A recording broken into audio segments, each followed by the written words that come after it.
Welcome to Tell Me Your Story, New Paradigms for a New World. I'm Richard Dugan, your host, and it is always a pleasure coming your way here on this program, bringing you new paradigms for a new world, where we are giving you choices and knowledge of those choices to help make your dreams come true. We are here on Sundays at 7 a.m. and 7 p.m., Monday mornings at 1 a.m., Wednesdays at 9 a.m., and then Monday through Friday, we are here from 8 to 9 a.m., bringing you these programs that give you 9 different guests, 9 different opportunities to hear 9 different stories. I hope that you will tune into one of them or all of them. And we are very excited with our special guest on the program today. We're going to be talking with him in just a moment. I also want to let you know that these programs are streamed live at those times at richarddugan.com. And we also are podcasting on SoundCloud, iTunes, TuneIn Radio, Spotify, Stitcher, Player FM, Blueberry, iHeartRadio, Amazon Music, and many other locations. Too many to mention all at once here. But we're also on YouTube, where you can listen to and watch these conversations.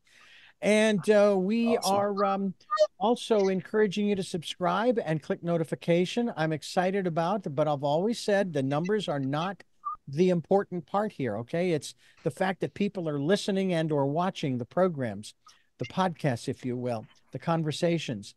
We are on YouTube, as I said, where you can watch these interviews. Click notification as well. And if you'd like to support the work we're doing financially, we would be ever so grateful. We have a PayPal account. It's there for your security as well as ours. And put in Richard at richarddugan.com. That's the email address to insert when they ask, to whom are you sending? And then we ask that you take some time during this, the decade of perfect vision, the 2020s, to spend time going within and listening to that still small voice. And now that you've heard all of that and my rather loud voice, Saidu Conteh is my guest. Bliss Love is his acronym, or his AKA, if you will. He's an immigrant from Sierra Leone, and he came to the United States at the age of 3. And he is, am I correct? You are more than just a musician.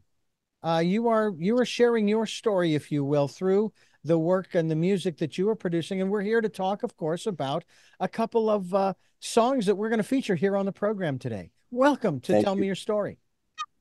Richard, thank you for having me today. I'm grateful to be here. And I thank God that I'm able to be here with you guys today.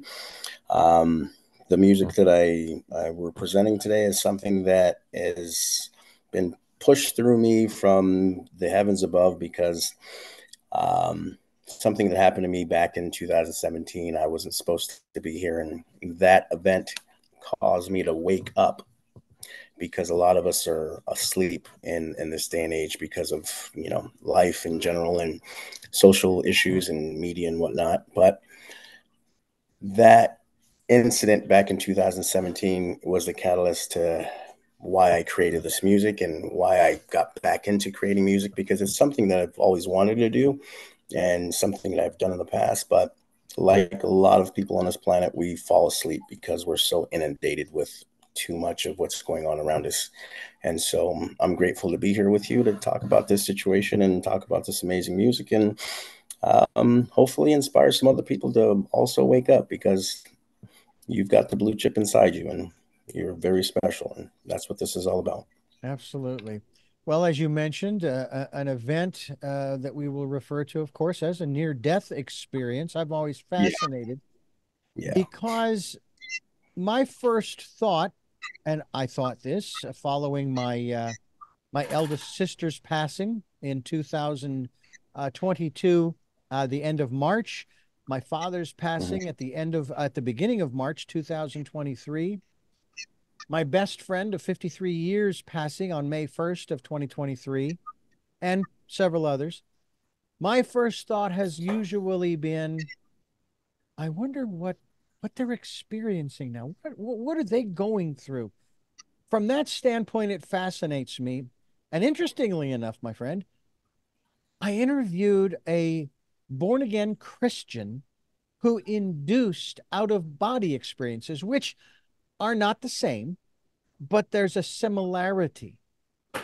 where he left his body. He chose to do that, to have that experience. Can you share with us that particular experience? First of all, how did you, forgive me for putting it this way, how'd you wind up in a near-death experience of all things? I don't really know. And so the doctors don't really know. Actually, at the end of the entire situation, the blood doctor would come in towards the end of my stay and ask me questions about hereditary causes or whatever I took, or things that I may have eaten, or substances that I may have consumed. And nothing added up to them, and nothing added up to me, because I was, in my eyes, a perfectly normal person that was working out hard every single day, eating right, taking care of myself, doing nothing abnormal that I didn't do prior. And then one day I was laying in bed and I had this pain in my chest that I couldn't take a full breath. And so it felt like sharp, hot knives and all sides of my chest. So I drove myself to the hospital, actually. And that's the crazy part, is when the pain started, I thought, okay, this is new. This isn't something I'm used to. I should get to the hospital because I wasn't used to it. So I rushed myself to the hospital because it wasn't too far. And once I got to the hospital, parked the car. And the funny thing is, I parked the car in a 2-hour space in front of the hospital on a busy street. And I was in the hospital in that hospital for 30 days straight. And I Hmm. came out of the hospital. And the funny thing is I didn't have a ticket. My car wasn't towed. I didn't have many tickets. It's almost like God was watching over me because he knew that something bigger was going to happen afterwards, because I walked out to a car sitting in the same spot where it should have been towed, because it had been sitting there for a month. And there was not a ticket whatsoever on the car, and the car was still sitting there. And that in itself was the sign for me, like, okay, you know what? Even though I feel like I'm less of a human being right now, because physically I'm broken, mentally I'm broken, because I have what's called an infarcted lower left lobe. So that means the lower half of my left lung tissue was starved of oxygen while I was in the hospital. So it doesn't work anymore. So I came out of the hospital with 1.5 lungs, not two. And I also lost about 25 to 26 pounds of muscle mass while I was in the hospital. So I was very weak and very fragile and mentally broken. And so spiritually, I just didn't know where I was going to go in life in general at that point. And so I really had to just dig deep at that point and go, okay, I don't want to stay here. This isn't a place that I want to live mentally for the rest of my life, spiritually, physically. Um, I wasn't going to accept the fact that this happened to me. I said to myself, okay, I got that get rich or die trying mentality, where I was going to work as hard as I could to get better, because while I was in the hospital, the doctor told me, he said, the reason why you didn't die when you got here was because you were very physically fit. And I went, wow, okay. I took a mental note to that while I was laying in that bed. He said that to me the first week, but then as I laid there, I prayed that I would get out of there. I thought I was gone, but I got out. But that stuck with me. So when I got out of the hospital, it took me 2 years plus to just do a push up. I mean, imagine a guy that would do 50 to 60 to 70 push ups easily, regularly. Now I can't even do one. Hmm. So that is doing something to my psyche, my mental, my spirit, my body. I mean, I am just crushed as a person. But I think of the bigger picture of what is my life going to be? What sort of job am I going to have? What sort of activities am I going to do? Like, what sort of relationships am I going to have now? Because now I'm feeling like, wow. Before, I had this physical ability where I felt like I could accomplish so much. Now I felt in such a deficit where I'm going, okay, now I feel like I understand where somebody that's in a wheelchair, or somebody that's got less of a physical ability than myself, how they probably feel. Because at that point, I felt like, wow, I think I'm done for. But I wasn't going to accept that because I knew deep down inside there was more for me to give, more for me to do in this life. And so I just dug deep and I made sure that I didn't have any bad energy around me Mm. because I knew that I had to take care of myself and I had to do this thing alone because at the end of the day, no one else around me can really help me with this other than coddle me or just kind of comfort me through it. So, I mean, I learned this from my mother. So she was a very independent, very strong woman. And, growing up with her is how I was able to get through this because how she raised me is why I was able to get through this. And I was able to dig deep and go, okay, hey, you know what? It's that sort of get rich or die trying mentality. We're going to get through this or we're going to die trying, Yeah. but we're not going to stay here. And Saidu that's Conteh, just what I told. Saidu Conteh is my guest. Bless Love is his acronym, if you will, is AKA, as we like to say. We're talking about some beautiful music we're going to feature here on the program, which happens to be Tell Me Your Story. I'm Richard Dugan, and you are listening to Tell Me Your Story. Saidu Conteh is my guest, and we are talking about some special music that he has created that was released Yes. around Valentine's Day, and I'm really Yes. excited to have you on the program. Uh, Thank you. Thank you for being here. You were sharing with us, of course, your your near-death experience and then some. And from what I understand, I would love for you to talk about this because I don't want to say it's a real close relationship or connection with my mother. I'm not saying that it's distant either. It's just that I know that there are a lot of people that for example, I think of what was it, Carrie Fisher and her mother, whose name escapes me at the moment. They were so tightly connected. They passed away. What was it, within a day or so of each other, something like that? And that's how connected they were. They were almost inseparable in one fashion. But I've had conversations of late with my mother since my father's passing, her husband of almost 62 years. And you have a similar kind of connection. You talk about also, and I'd love for you to elaborate on this aspect of maternal wisdom, which is at the core of the musical Odyssey. It's a very profound influence of, Yeah. if I'm correct in this pronunciation, Sabra, Mama Sabra. Mama Sabra. Yeah. First of It's all, mom. tell me about her. Oh man. Wow. She is she's the reason why I'm who I am today. She is the reason why I think the way I think, the way I move the way I move, and why I have this strength within myself that no one can really break because watching her live life and help people and nurture people and stand so strong throughout all of it. And never did she succumb to the social structure of, I need to be like everyone else. She never put herself in the matrix of, I need to feel comfortable or make other people feel comfortable. No, she, in the sense that she was just herself. Hmm. That's pretty much it. She was just herself, and that's it. And she was solid, and she loved people. She nurtured people. People loved her. She lived a great life. I saw somebody that lived such a balanced, intellectual, beautiful life that I knew that it's very possible.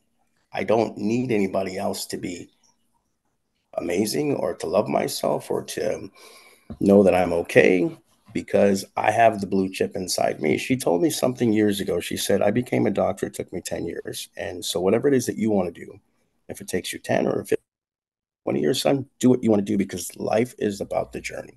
The journey is what makes you who you are. It's not about the end result because so many times in life, people go to college, they go get their degree, and it's like, all right, we're done. I've got my degree. I don't need to stop learning. I've got this thing. I can walk through life and go, I've got this piece of paperwork, and now I'm this person, and that's that.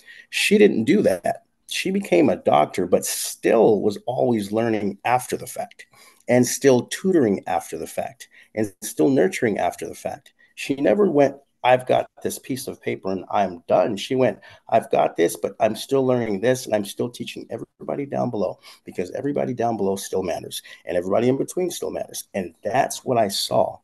I saw that happen in real time in my life with this amazing woman that just gave and learned and gave. And so that's the beautiful gift that was gifted to me by her, by watching her just live life and having so many people just want to be within her care because of that.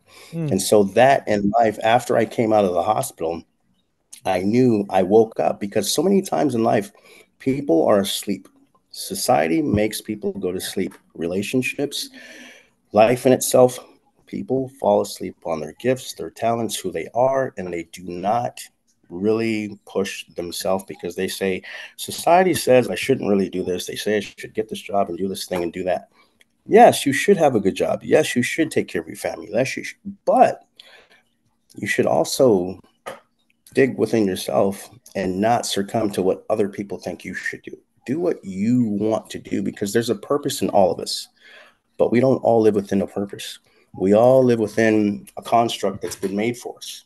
Mm-hmm. And so, and that's a sad thing that we all really truly live in. And so I learned that through her, and I'm so blessed that I was gifted that by her, because to watch her do that is why I'm who I am today. And it took a long time, because I felt like for many years I was fighting this energy of what she instilled, because again, this is not a very long program, but there was a part in my life where what she was doing with me intellectually, architecting myself, and then it kind of broke. And then at the time it broke is when I stopped that sort of energy with it. And so we'll get into that a little deeper, but she's an amazing lady. She's an amazing lady. And I wish she was still here for you guys to meet her, because man,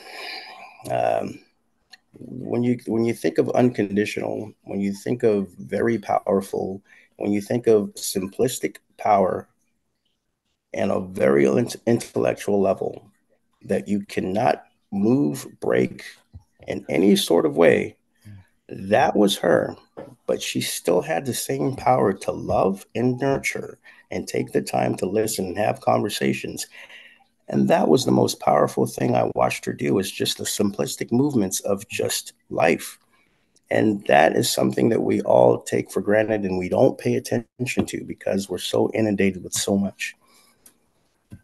We're going to take a pause here. We're going to take a listen to a song that you've written. I'd love for you to give us the background on this song that is entitled A Thing Called Love. Now, I'm familiar with a song by that title that predates me, but is this an original piece that you, because my understanding is you cannot copyright the names of books and songs and movies and things of this nature.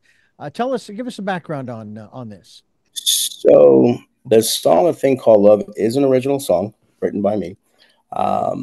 Maybe the title's not original, but we'll spell it differently, so it's original. But yes, it's an original track. It's originally sung by me, arranged by me, melody all by myself. But there's an amazing cat named Astro Guillotine. I met him. He finished the track for me because I was going to do another verse, but something told me I need somebody to do a verse on it, rap on it, but do it the right way. Mm-hmm. And he did it the right way. Okay, and would you do me a quick favor? What is his name again? Astro Guillotine, also known as Mr. Tsunami. Okay, well, I hope I know. I hope he's kinder than the French guillotines that we've seen He in the is movies. he is an amazing kid. When I say kid, I say that, but he's an amazing guy. Mm-hmm. You know, God brought us together. I don't work with a lot of people musically. It's one of those things where I'm very private with it, or I just work with certain people that really, really love what they do. Because sometimes in this music business, it's a lot of people do music sometimes to just say they're doing it or just do it for the chicks or whatever. I could tell this when I met him, he really loved his craft, and I needed somebody who really loved their craft. So, but I needed somebody like him. I was going to do another verse on it, and I thought, yeah, I could do another verse, but I need somebody who's going to hit it a different way. And so while I was working, do I have enough time to talk about this for a second? Or do we go for it? Go for it. Oh, so I was working, and I was working at the Beverly Hills Hotel with a client. I was sitting in the SUV going inside to go pick him up, but something told me to go inside by the bar.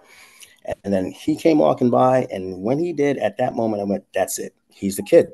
So then we shook hands. When we shook hands, I knew that then and there. We exchanged phone numbers. A couple weeks later, brought him into the studio, and magic happened.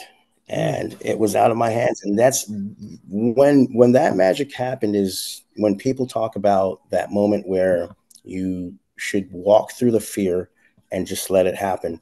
My fear at that point was letting somebody come into the studio, be a part of the music that I've always done by myself, and then having somebody else do that. So I had to, in that second, because the day he came in, I was going to cancel that appointment and just go myself and not having to do it, because I was thinking to myself, what am I doing? I'm having some stranger come into the studio and do all that. But something said, Sai, stop.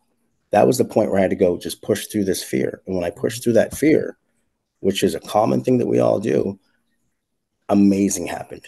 And I knew amazing was going to happen. I had the butterflies in my belly. Like literally that entire day, I had a weird feeling. But that weird feeling is something I said, okay, this is the test, and you need to push through this, because if you don't, like many times in the past, when you haven't, you've gone as a deficit. We have to push through it. And I pushed through it, and amazing happened. And so I thank God that I was able to reach down deep within, and again, from Mama Sabra, and go, hey, this is okay. Let's make this happen. And it happened, and amazing happened. And I'm so grateful that he's a part of the track now. Well, let's take a listen as we take another pause here on Tell Me Your Story. I think we got something, y'all. I think we got something. You know, classic. I met this cat some time back, and let me tell you, when I felt this cat's energy, we didn't do a whole lot that night, but I knew one thing, that's for sure. I was going to meet this brother again, and when we met again, we were going to make a classic. We were going to create something special for y'all. We were going to do something that makes you guys go, damn, he's real. All right, when you feel that energy, when you go somewhere and you feel something, and it's undeniable, you just can't describe what it is, don't question it, just go with it, because it's just a thing called love. It's just a thing called love. Just a little thing called love. It's just a thing called love. Just a little thing called love. A thing called love.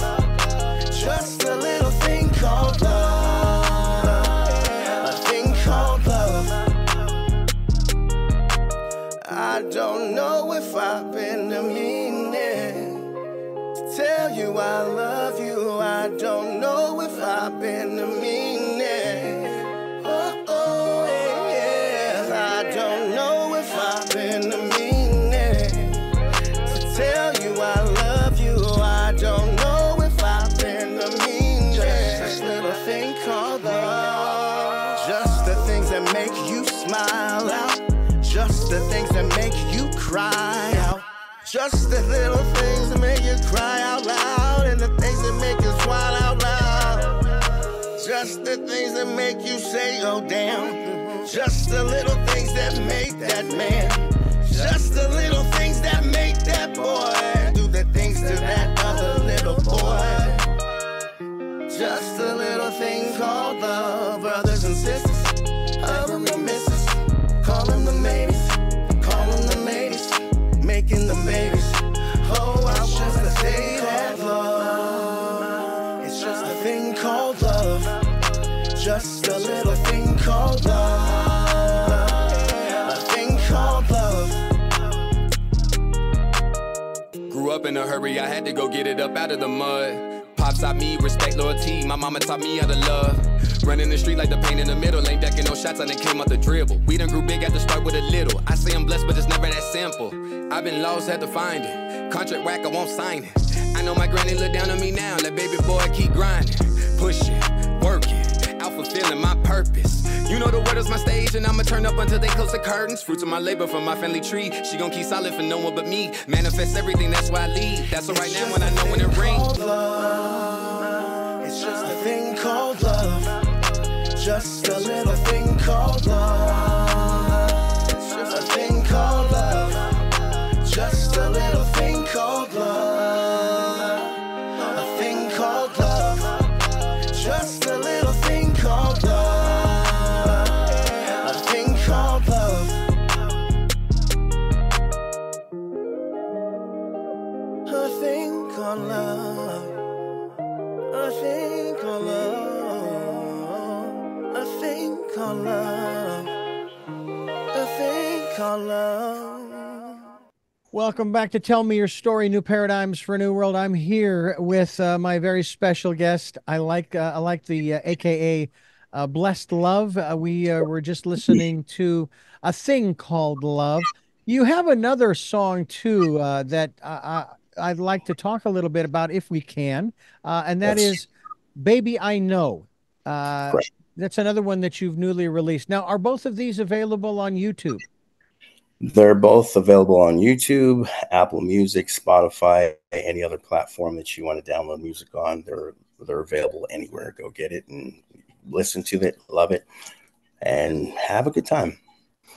All right. Well, we'll listen to that one at the end of this this little segment, and I want to get back into some of this other wonderful information, insight, wisdom that Mama Sabra gave you. We were talking on a previous interview, I was anyway, about this conversation regarding wisdom. We do a series at 9 a.m. on Wednesdays on Tell Me Your Story, Streams of Consciousness. And this woman has written a book about streams of consciousness and the fact that she's put together or has been given 12. I'm sorry? Okay. You said streams of consciousness? Correct. Streams of Consciousness. Her name is Lumari. And our program that airs on Wednesday had to do with the stream of wisdom. I'm curious as to the wisdom that Mama Sabra shared, timeless advice as you have shared with us here, and especially I love the quote here that I have: no matter how long it takes to accomplish your dream, just go for it. My father's wisdom, worded a little differently, my late father: find something you love doing because you're going to be doing it for a long time. Now, he adds the preface, or the suffix, I should say, because don't get stuck like me. Now, my father didn't stay stuck. He went to college, got his computer programming degree, etc. I have been fortunate at the age of, actually earlier than that, but officially, if you will, at the age of 19, I still remember my first day at a radio station, August 29th of 1979. And I've been in this business ever since. Took a little hiatus for a year or two back in the 90s, but could not stay away. And it's just something I love doing. And it actually distracts me, if you will, or maybe not so much distracts me. It gets me refocused on what's important. How about you and this advice that Mama Sabra gave you? Talk to us a little bit about that for you, your life's purpose, and how you found that, and what that means to you, knowing that you have followed her advice. Thank you for asking that question, because it's a really important question. It means a lot.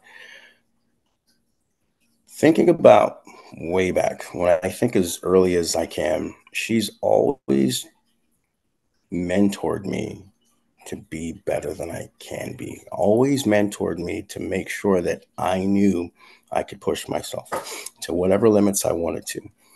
And I remember coming home from the earliest grades, summer school at home with mom because she was teaching me 8th and 9th grade math in the 5th grade. And I would have workbooks at home. And that was my home when I would come home. And that was my, my surroundings. And I remember going to museums with her when I was a really young kid, 5, 6, 7 years old.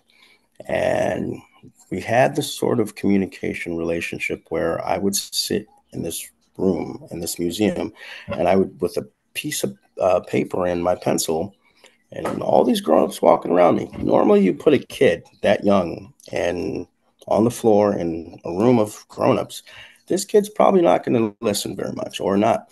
But her and I had this communication thing, and that's the thing. Her and I had this communication thing where my concentration was trying to mimic that painting with this pencil and paper at that very young age. And that's how focused she had me very back then. And so at a very young age, she taught me the value of purpose, but I didn't know what that was back then. I just knew that she was pushing me to be smart. She was pushing me to be better than I could be the day before. Had no idea till years later when it hit me, and as life was progressing, I always felt like there was a thing I had to do, but then life was going on and things were going on and I didn't quite grasp it, but I always knew it's like, you're going to be in this position where you're going to be talking to people about something positive at some point. And I'm thinking to myself, yeah, right. And something told me, like, you're going to be in a church. Nah, that's not it. Whatever. Well, you're going to talk to people. But then I'm going in this other direction because, again, life happened with her and my father. And that whole relationship where I was being, I guess you could say, getting ready for this intellectual world of progress, that broke at some point. And when that broke, and I think back now, because just, a few weeks ago, I said to myself, when did everything kind of go off the rails? It was when they broke up. When they broke up is when that thing mentally broke up for me. And so then I was still stuck with this mental structure that she gave me. And I was living with my father and I was doing this thing with my father, but I was this other kid because she had me way up here and I was with my father. And it's like, whoa, I'm kind of lost now. What do I do? So I kind of dumbed myself down because I had to fit in a way because my father wasn't like her. My father was him. And so everything I was around with him wasn't the same structure that was with her. And so I had to figure out a way to fit into this other construct that I now am in because they're not together anymore. And so that's when things kind of went different for me. But I always had that structure that she laid down for me and she always gave me and she always instilled in me. So as life progressed and I would go through certain situations, I always had that base where I could pull from and rise through whatever situation that I was in because she gave me that from many years ago. And so I could fit in any situation. I look like me, but I can fit in anywhere. It doesn't matter where I'm at, who I'm around. It doesn't matter what race, color, financial structure. I'm going to fit in because it doesn't matter what we look like. It matters who we are. And that's what she taught me. It doesn't matter who we look like. It matters who we are. And that's the thing she always taught me from way back then. This young black kid from Sierra Leone that came here, that she gave all this to. I've always been able to fit into many different social constructs because of what she gave me. And that's the beautiful thing that she gave me, is that I've always felt comfortable in my own skin no matter where I'm at. Period. We're talking with Blessed Love, and we're talking about the music that he has released around Valentine's Day. Actually, it was released. This particular song entitled "A Thing Called Love." We have another song that we're going to feature here in just a few moments called "Baby I Know," and we'll talk about that when we get back here on Tell Me Your Story. Welcome back to Tell Me Your Story. I'm Richard Dugan, your host, along with my very special guest, Blessed Love. I love that as his, it's his Thank you. AKA, always, also known as, if you will. Saidu Conteh is his name from Sierra Leone. And I'm going Mhm. to plead ignorance when it comes to geography on this one. Where is Sierra Leone? It's along the West Coast, below Nigeria, below Guinea, and right above the Ivory Coast. So right in that little pocket. So In that little pocket if there. you could Okay. remember that. Yeah. Have you So gone right back? under, Have you gone back often? yes, Yeah.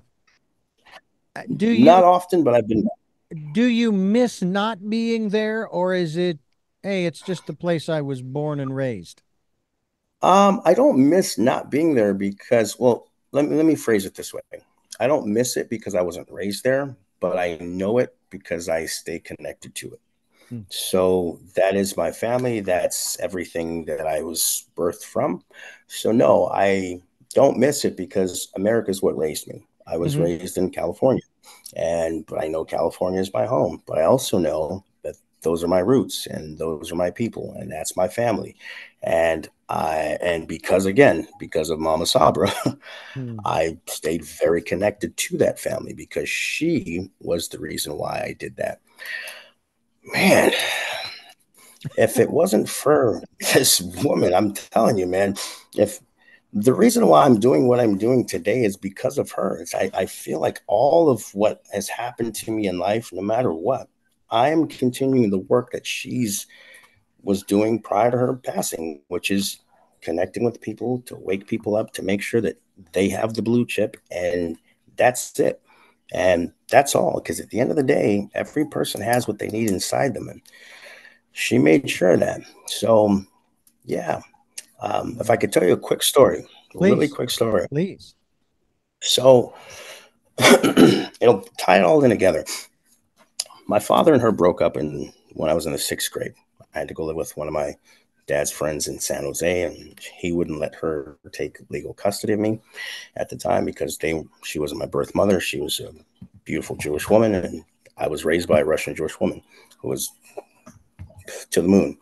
So the last day I saw her was graduating the sixth grade. I was on a Greyhound bus. I went to San Jose to go live with one of my dad's friends. That's the last time I thought I was ever going to see her. God had a different plan. So she moved from Sacramento down to LA to France and came back and went back to Sacramento. I went to San Jose. My dad came home. We came back to Sacramento, moved all over Sacramento. I went to, junior high school, graduated high school. I was, I think, 21 at this time in the same grocery store that we used to shop at when I was a kid. I was a Mountain Dew guy. I was driving around this Mountain Dew Hummer when Frappuccino first hit the market. And I had to go to this Albertsons that we both used to shop at as when I was a kid. I wasn't thinking I was going to run into her that day, but she was there. And life happened again because at that time, life was going crazy for me because I didn't have my best friend. I didn't have my woman. I didn't have that piece. She wasn't there. But she saw me going in and out of the store, loading up the truck, but I didn't see her. Hmm. She didn't know if it was me because the last time she saw me, I was graduating the sixth grade, some little kid. Now I'm 6 foot tall, little blonde fro. She doesn't know if it's me. She's walking out the store thinking, hey, is that my kid? Because I'm her only child.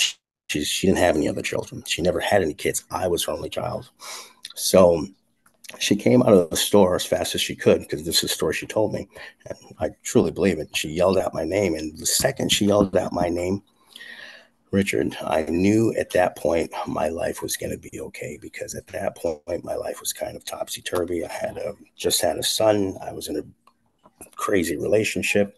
I just moved out of my dad's house that him and I weren't getting along. I was just this rebellious young man who was trying to do right at the same time. I just had a son. I was going through a whole lot. My ex was going through a whole lot of issues. I'm not going to put that on the radio waves right now because that's her life. But Mm-hmm. I was going through a lot at the time and I didn't know how I was going to handle it. And all of a sudden, my balance came back in my life, and it was her. Life circumstance happened. She moved from Sacramento to LA to France and back and back. And I did my move around, and we moved back to the same neighborhood. And we didn't know it. We both lived in the same neighborhood for years. And I got a job, and she saw me, and I left an $80,000 truck wide open, unlocked, because I had the keys in my hand. I was opening the truck, about to drive away. And she walked out and yelled out my name. And I, at that point, just knew, life's going to be okay again, because I got my best friend back. I got my peace back. And at that point, I was at her house every single day, obviously. And, if I wasn't at work, I was with her. If I wasn't doing anything else, I was at her house, cleaning her house, helping her out, because that's just when I knew everything happened for a reason. When that day happened, as one of those moments in life when I went, okay, something bigger than me is happening. And I knew that because of her. But again, I just went, okay, I left this truck open. I got fired that day, by the way. No. I got fired that day because I left a Hummer truck with the truck bed full of ice and Frappuccino and Mountain Dew sitting in the parking lot of Albertsons. And I didn't give a shit. Why? Because my best friend was back in my life. I hadn't seen her since the 6th grade. And now I'm 21, 22 years old, and we just run back into each other. Nothing else mattered to me at that point. Her and I jumped in her car. We went back to her house. We looked at pictures of my family back in Sierra Leone that my father didn't even show me. So she was the person that connected me back to my family back in Sierra Leone. She was the person that made me whole again. And everything I know now happens for a reason, no matter what, no matter how crazy it is, no matter how bad it is, no matter how great it is. I just stay calm in the moments now because it's not about me. And I know that. Nothing is about me. Sometimes moments just need me to come in and watch. Sometimes moments might need me to come in and do a little bit. Maybe the moment might need me to come in and take control. I don't know, but it's not about me. It's about the moment and what the moment needs for everything else around me, because it's not about me. And now when that happened is when the true healing started. And, those moments like that with her, because a lot of things like that with her prior to that day happened. So when that happened that day, I thought, yeah, I'm going to be okay. Life's going to be okay. No matter what happens from this day forth. I'm a grown man now, because when I left her, I was just graduated the 6th grade. But now I'm a grown man. And I thought to myself, before I saw her, I'm going to be fucked. Oh, excuse me. I'm going to be screwed. But now that we met again at that grocery store, I knew, okay, I'm going to be okay, because I'm complete again. And no matter what happens moving forward, I've got my girl back. Well, I have to say that, I've made it abundantly clear that I have some answers. However, those answers, they tend to change over time, especially in the context of interviews such as this. I am trying to figure it out just the same as you are. I'm a grown man who is from time to time feeling like that little kid. When my father passed away, I felt like that little kid. I feel that way when I'm actually listening for or wanting to feel some impression from him, which I do get. Yeah. And even sometimes when I'm talking with my mother on the phone, I still feel like that little kid. Right. But at the same time, I also know too that there are times when I can tell my mother, she's just getting a little weary and I'm sort of sapping her energies. You know what I'm saying? Sure. And I pick up on that. I'm going, hey, well, this has been great. I will talk to you later, and have a beautiful day. I love you, and have a great day. And, we go on our way. Yeah. And yet she has given me advice, as you have received from Mama Sabra. And I still, like I say, remember the advice of my father over the years. It's just really profound. We're going to take a quick break here. I want to have you give us a real quick synopsis here, if you will, of the song Baby. Baby, Yes. Tell us about that song, how that came about, the backstory. So So when I go to the studio, I don't really sit down and write a song. I wait till the powers that be say go to the studio and sing. And so when I do that, I come up with a track. So I only do that. I'm only able to do that with other amazing producers that allow me to be myself and I allow them to be them, because at the end of the day, I'm not here to tell the producer what to do. And I don't really think they should tell me how to sing and do what I do, because I don't. It's just how I feel the process should really go. Because otherwise you're just kind of, you're working. And at the end of the day, for me, I want to go in and have fun and make this thing beautiful and have a great time with it. And that's when amazing happens. And so when I'm able to go in the studio and make that happen, it's great. So I met this cat named Classic a year prior. And then I knew he was the guy because I was in a recording contract a couple years back for 2 years. Sat for a while because the people weren't great. They weren't amazing. But hey, God bless them. Hope they're going to be amazing in the future.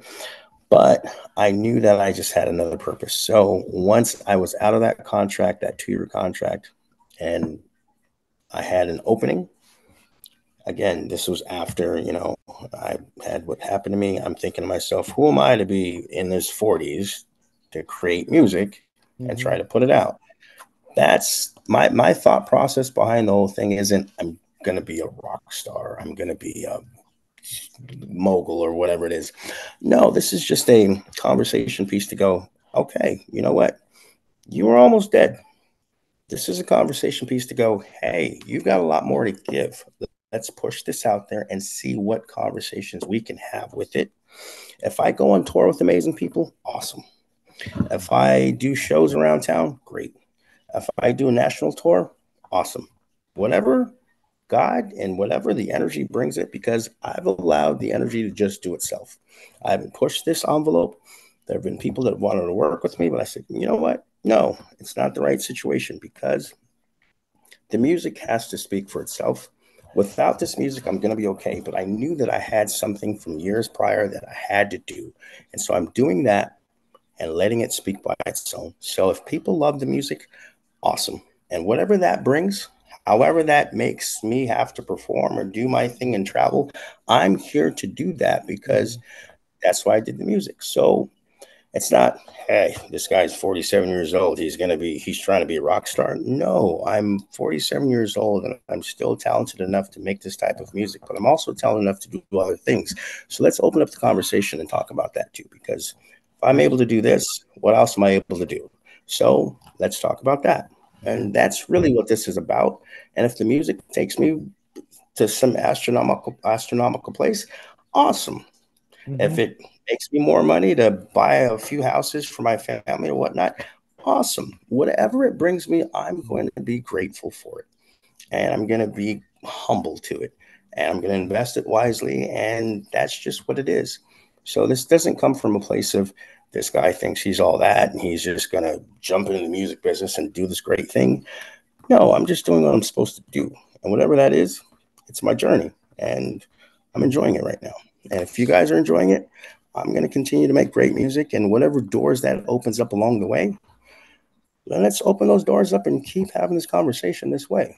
Absolutely. Saidu Conteh is my guest. The song we're going to listen to now, of course, as he's been talking about, is Baby, I Know. I Know. Yes. And we'll be back when you with know more. You met the one. Absolutely. Thank you. Absolutely. We'll be back with more in just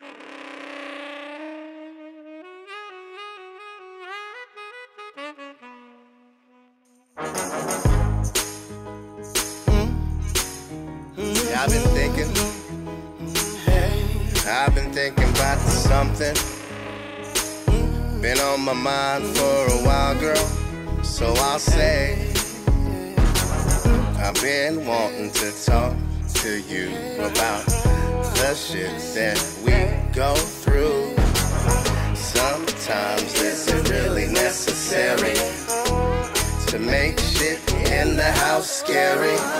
Don't have to raise your voice, love. You can talk slow, you can talk soft. Prefer your inner spirit to to be more clear, I wanna hear it. I know I got this love thing for you, baby. It's crazy. From the day we met, I knew you would be mine, baby. So I know from this day forth, you are my love, and I am yours. So if you just say those two words, I do, and I will, but I do on my way. Oh, that simple way. Sometimes I know it. Not to be baby, I know it's just one thing, it's for sure now. Oh, I say I can go there. It's alright now, baby. I don't know if you ever see the things I know, the things I mean. You are that lady. You are that lady that makes me go so deep in my soul. I know, 'cause lady, you gotta go to the hero heights with me. I gotta know if it's you and me. I gotta go, pretty lady. I know one thing. The one thing is that it's you. I gotta put you up on that pedestal, baby, 'cause I love you. 'Cause baby, I know it's just one thing. It's for sure now. Oh, I say it's just you, baby. It's just me, girl. Baby, I know. Baby, I know. It's just one thing. It's for sure now. Oh, I say it's just you, girl. It's just me, baby. Baby, I know. Oh my, baby. I know. Oh my, I see. Oh my, baby, I know. Oh my, it's you. Oh my, and me. Oh my, oh my, it's our baby, I know. Baby, I know. Baby, I know. Baby, I know.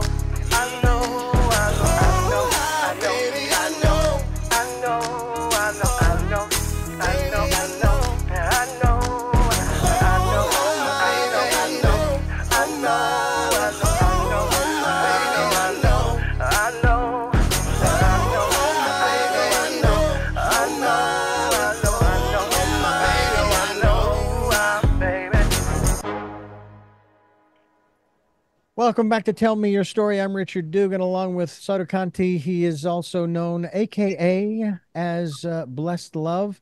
And Right. we are very blessed to have you on the program today. We are here to change the world. When I was a kid growing up, they said, no, don't take on such a big thing. That's too much. Take it in little bites, just little things. All right, well, I'm 63 now. I want to change the world. And I know it's a big thing, but I'm not alone. See, that's the difference. Back then, I was not told that I was not alone. But I know now that I am not alone, and there are many, many other people who want to change the world for the better.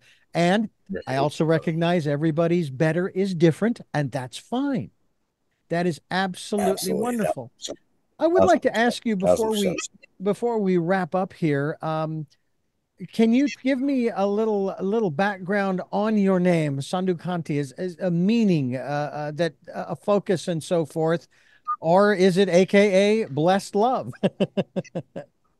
So I'm named after my grandfather, and my father was the firstborn son and the firstborn child of my grandfather's clan of kids. And then or litter of kids, I should say. And then I was the firstborn son and firstborn child of my father's litter of kids. So I was blessed with my grandfather's name in the family. And my grandfather was basically the king of everybody. He ran everything. He ran it all in Sierra Leone. He had multiple wives. He built the house with the family and the young men that everybody lived in. You know, he architected all of it. He was a diamond miner. He worked for the power plant. He made sure that everybody was taken care of in that home.